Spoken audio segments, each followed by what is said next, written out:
Hey everyone, what is going on? So I am doing a raid counter guide on Armored Mewtwo. Now, first thing to keep in mind is when you go up against any raid, if you have enough people, you're not going to need more.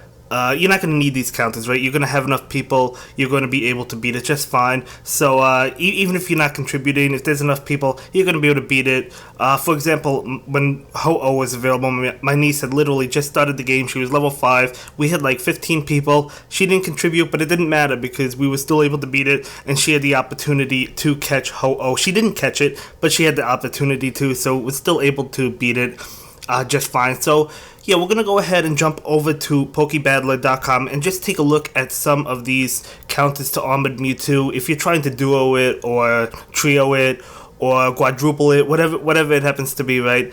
Some of these counters are going to be the best, and they give a list of 24 Pokemon that are the best in that order and whatnot. So yeah, I mean, if you're going, as I said, for duos and trios or whatnot, you're going to want some of these higher Pokemon, definitely maxed out level 40 or at least level 35 to try and beat these Pokemon and whatnot. But if you don't have it, that's totally cool if you have more people. But yeah, then basically you're going to need more people and whatnot. So let's go ahead and jump into the list and see what we've got going for us and what they recommend. And guys, if you like this type of content, definitely let me know in the comments down below and leave a like so I know to continue other content outside of PvP. Now keep in mind, I am new to this kind of content outside of PvP, right? I mean, I do PvP content for the most part, but I'm trying to get into other areas of Pokemon Go. I'm trying to expand my content and whatnot, whether it be raids or other events that they announce, Pokemon Go news. So let me know how I'm doing. I am new to it, as I said, so give me a chance, and we'll definitely get it done, right? But yeah, PvP will continue. But anyway, let's see what they recommend. So we have Giratina Origin form with Shadow Claw and Shadow Ball. So have some of those from when it was available. Definitely want to go ahead and use a couple of those if you have them. Especially high levels. I have a lucky one, I think, that's pretty high level, like 35, I think. So yeah, pretty high level should do it. But even if it's not, even if you just caught it out of a raid, totally cool. Giratina Origin form, Shadow Claw, Shadow Ball is the moveset you want. Then number 2, it actually recommends Armored Mewtwo itself if you happen to have caught one and you're just going for more, which a lot of people will probably be doing. It recommends Poison Jab and Shadow Ball. So that's that. And then moving on to Mewtwo with Psycho Cut and Shadow Ball. Now Shadow Ball on Mewtwo is going to be a legacy moveset, and that's interesting. Do we know Armored Mewtwo's moves? If we do, then it has Shadow Ball, I guess. I'm not too sure if we know the moveset or whatnot, but either way, for Mewtwo, Shadow Ball is definitely a legacy moveset, so if you have that, definitely go for it. But yeah, I have a couple of them, so I'll probably be using that. And then jumping into Tyranitar, which is number 4 on the list. Now, I'm sure a bunch of us have Tyranitar. It's been out for a while, so with Bite and Crunch, you definitely want to go ahead and use that Pokemon. So that will be really powerful against Armored Mewtwo, especially since it's more tanky than some other options. So that's a good way to go if you want to survive the battles and whatnot. And then we're jumping into number 5 on the list, which is going to be Gengar with Lick and Shadow Ball. So another legacy moveset, but you might have it from the raid day, I believe it was, with Lick. So if you have that, definitely a good way to go. You don't necessarily need Lick, but if you have Shadow Ball on your Gengar, that should be good. So Gengar, definitely a good option. You guys probably have some, but that's a good way to go. And then we're going to start jumping into less Pokemon, or less common Pokemon, I think, that are still good, but maybe not as powerful against this. You probably need more than 2 or 3 or 4 people or whatever it happens to be. But we're looking at Weavile with Feint Attack and Foul Play, so pretty good option. Then we're going to jump into number 7 for Houndoom with Snarl and Foul Play, which is going to be good if you have that. Pinsir, which is relatively common with Bug Bite and X Scissors, so you probably have a Pinsir. Hopefully you guys do have a Pinsir that you could use if you don't have some of those more powerful Pokemon, because you definitely want to get an Armored Mewtwo on your team, at least one, if not 2. I mean, they give us a few weeks, so you should be able to get some in time. But then we're going to jump into number 9, which is going to be Absol on the list with Snarl and Dark Pulse. So Absol's from a raid. It's been in a raid for a long time. So hopefully you guys caught one, even if it's fresh off the raid. and you just caught it, didn't power it up, that's totally cool. I didn't power up any Absols actually, so should be good enough for me anyway. I won't be using Absol, I'll be using like probably Tyrannosaurs, but either way, we're jumping into number 10 on the list, which is going to be that Yanmega with Bug Bite and Bug Buzz. So if you have one that you evolved your Yanma with a Sinnoh, you have a Yanmega, that's definitely a good way to go. Then we're going to jump into Raikou. You guys know I love Raikou from my PvP videos. I've used it in a couple tournaments, or, well, at least practice matches. It has Thunder Shock and Shadow Ball, so it does get to that Shadow Ball relatively fast, so you definitely a good way to go. You definitely want to have a Raikou if you don't have some of the other Pokemon. I mean, Raikou just had its raid day, so you might have that. Hopefully you got a couple of them with Shadow Ball, so that's a good way to go if you don't have some of the more powerful counters. I mean, Thunder Shock as a fast move is not going to be super effective, but Shadow Ball will be, so that's definitely good.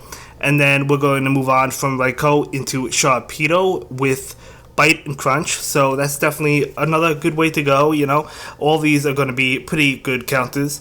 We're going to move on from Sharpedo into Scyther with Fury Cutter and X Scissors, so another bug type that can do some damage. And then moving on from that is actually going to be Scizor, so they recommend Scyther before Scizor with Fury Cutter and X Scissor as well. So if you have one or the other, maybe you don't have the Scyther anymore, maybe you evolved it, you could use Scizor as well. That gets the job done. So we're going to move on from that into number 15 with Honchkrow with Snarl and Dark Pulse. So really powerful Pokemon, Alolan Muck, as you guys know, I have used in quite a lot of PvP battles. I love my Alolan Muck. This one for Armored Mewtwo, they recommend Snarl and Dark Pulse, so definitely a good way to go if you want to use that. So mine's a little bit lower in CP because I have mine for the Great League, but maybe you have one that's a little bit higher that you could use, so that's good. And then we're going to jump into what they recommend for number 17, which is going to be Drifloon with Hex and Shadow Ball. So another good Pokemon that you could use. We're going to move on from there.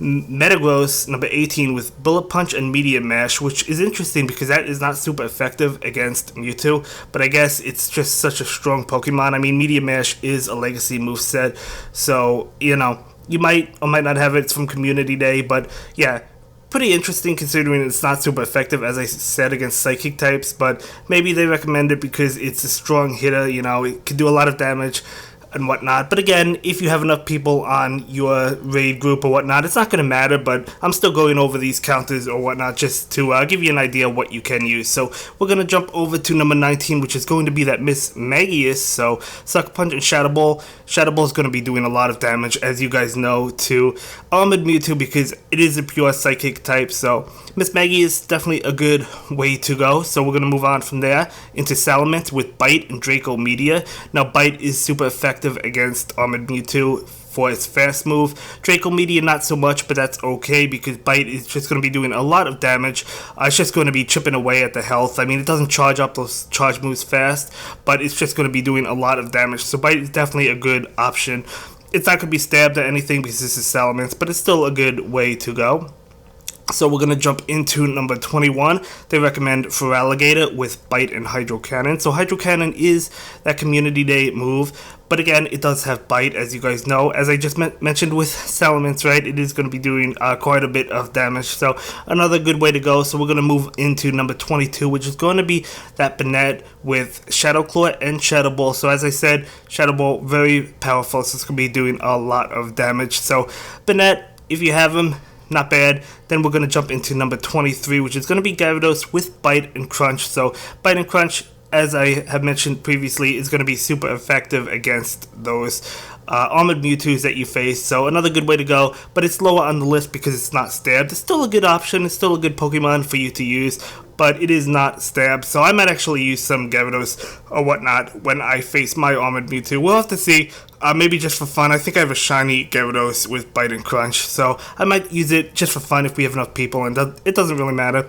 But last but certainly not least, they recommend Mew with Shadow Claw and Dark Pulse. Now, of course, Mew has an insanely large move pool, so I mean, it's going to be difficult to get those moves and whatnot. So you're probably not going to be looking at Mew too often. But yeah, those are the Pokemon that they basically recommend. And you know, as I had mentioned, Giratina, Mewtwo, Tyranitar, Gengar, those are going to be the top Pokemon. So those are the ones I recommend, and those are the ones that are probably going to be recommended or whatnot, and those are the ones that Pokebattler recommends. And by the way, I will drop Pokebattler's link in the description down below if you want to go check them out for PvP or for raids. I use them quite a bit, so you won't regret it if you use them as well. But yeah, so that's going to conclude the Mewtwo Armored counters, or the Armored Mewtwo counter guide. If you like videos like this, as I mentioned already, let me know in the comments down below, and you can let me know by liking the video, and also retweeting it on Twitter and whatnot. So we're going to be doing more videos of this, and hopefully we could start to expand my YouTube channel or whatnot outside of PvP. And make no mistake about it, I love PvP, and that's going to continue, but I also want to expand into other content related to Pokemon Go. But yeah, that's going to be it for this video, guys. I will see you in the next one. Have a good day. Bye. Thank you so much for watching my latest video. Please like, comment, and subscribe, and don't forget to follow me on Twitter. If you like this video, click on one of the links to check out another one of my videos that you'll probably enjoy.